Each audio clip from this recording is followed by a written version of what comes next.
আসছে আগামী 30শে এপ্রিল অক্ষয় তৃতীয়া।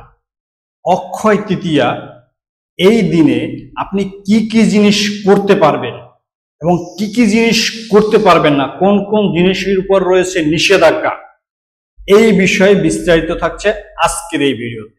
আসুন ভিডিওটি শুরু করছি।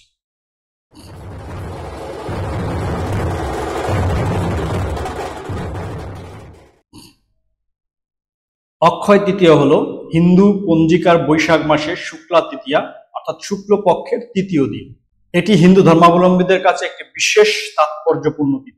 এই শুভ দিনে বিষ্ণুর ষষ্ঠ অবতার পরশুরাম জন্ম নিয়েছিলেন, এজন্য এই দিনটি পরশুরাম জয়ন্তী হিসেবে পালন করা হয়। বেদব্যাস ও গণেশ এই দিনে মহাভারত রচনা আরম্ভ করেছিলেন। এই দিনেই সত্যযুগ শেষ হয়ে ত্রেতা যুগের সূচনা হয়েছিল। এই দিনে রাজা ভগীরথ গঙ্গা দেবীকে মর্তে নিয়ে এসেছিলেন। এই দিনেই কুবেরের তপস্যায় তুষ্ট হয়ে মহাদেব তাকে অতুল ঐশ্বর্য প্রদান করেন। কুবেরের এই দিনেই লক্ষ্মী লাভ হয়েছিল। এই দিন বৈভব লক্ষ্মীর পূজা করা হয়। এই তিথি হতে পুরীধামের জগন্নাথ দেবের রথযাত্রা উপলক্ষে রথ নির্মাণ শুরু হয়। অক্ষয় শব্দের অর্থ হচ্ছে ক্ষয়প্রাপ্ত না হওয়া। বৈদিক বিশ্বাস অনুসারে এই পবিত্র তিথিতে কোনো শুভ কার্য সম্পন্ন হলে তা অনন্তকাল অক্ষয় হয়ে থাকে। কেদার, বদ্রী, গঙ্গোত্রী, যমুনোত্রী যে মন্দির 6 মাস বন্ধ থাকে, এই দিনেই সেই মন্দিরগুলোর দ্বার উন্মোচন করা হয়। এখন এই যে গুরুত্বপূর্ণ দিন, এই যে অক্ষয় তৃতীয়া, এই বিশেষ দিনে আপনি কি কি কার্য করবেন? প্রথমত, আপনি পবিত্র নদীতে স্নান করবেন। অক্ষয় তৃতীয়ার দিনে গঙ্গায় বা সমুদ্রে বা যে কোনো পবিত্র নদীতে আপনি স্নান করবেন। যদি আপনি এটি করতে সক্ষম না হন, তবে আপনি স্নানের জলে গঙ্গার জল যোগ করে বাড়িতে স্নান করতে পারেন। 2, ভগবান পরশুরামের পূজা করুন। অক্ষয় তৃতীয়ায় ব্যক্তিকে ভগবান বিষ্ণুর অবতার পরশুরামের পূজা করা উচিত। 3, এই দিনে দান করুন।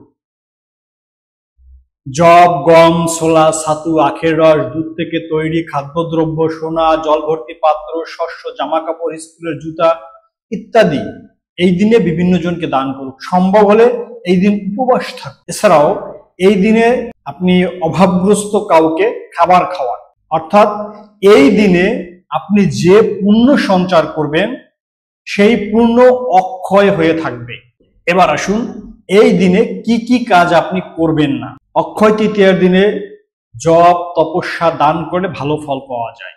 এই দিনে কিছু কাজ করলে মা লক্ষ্মী প্রসন্ন হয়। তবে কথিত আছে অক্ষয় তৃতীয়ার দিনে কিছু কাজ করতে নেই। এই বিশ্বাস করা হয় যে এতে মা লক্ষ্মী ক্রুদ্ধ হন এবং ঘরে দারিদ্রতা আসে। কি কি করবেন না? অক্ষয় তৃতীয়ার দিনে স্নান না করে কোনোভাবেই তুলসী পাতা ছিঁড়বেন। তুলসী ভগবান বিষ্ণুর খুব প্রিয় এবং নোংরা হাতে ছুলে দেবী লক্ষ্মী ভগবান বিষ্ণুর সঙ্গে ক্রুদ্ধ হন। তাই এই দিনে শুধু পরিষ্কার হাতে শুদ্ধ হয়ে তুলসী পাতা স্পর্শ করুন। অক্ষয় তৃতীয়ার দিনে ঘরে ময়লা রাখবেন, এর ফলে মা লক্ষ্মী ফিরে যাবেন নিজের পায়ে। তাই এই দিন পুরো ঘরকে খুব সুন্দরভাবে পরিষ্কার রাখতে হবে। এই দিনে বাড়ির মন্দিরে বিশেষ যত্ন নেওয়া উচিত। মাতা লক্ষ্মীর পূজা করার সময় পরিষ্কার পরিচ্ছন্নতা এবং পবিত্রতা খুবই গুরুত্বপূর্ণ। পূজার আগে পূজার জায়গা ঠিক মতো পরিষ্কার করতে হবে। অক্ষয় তৃতীয়ার দিনে সোনা, রৌপ্য কেনা এগুলো শুভ। তবে এই দিনে প্লাস্টিক, অ্যালুমিনিয়াম, স্টিলের পাত্র কোনোভাবেই কেনা উচিত নয়। এটা বিশ্বাস করা হয় যে রাহুর প্রভাব বাড়ে এবং এতে ঘরে দারিদ্রতা আসে। অক্ষয় তৃতীয়ার দিনে খুব শুভ এবং দেবী লক্ষ্মীকে উৎসর্গকৃত। এই দিনে লবণ, পেঁয়াজ, রসুন, মাছ, মাংস, অ্যালকোহল ভুল করে খাওয়া উচিত নয়। এতে ঘরে দুঃখ ও দারিদ্রতা আসে।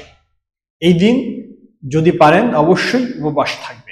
এই গুরুত্বপূর্ণ অক্ষয় তৃতীয়া আসছে আগামী 30শে এপ্রিল অনুষ্ঠিত হতে যাচ্ছে, বা এই দিনে এই অক্ষয় তৃতীয়া। আসুন আমরা সবাই এই অক্ষয় তৃতীয়াতে পুণ্য অর্জন করি।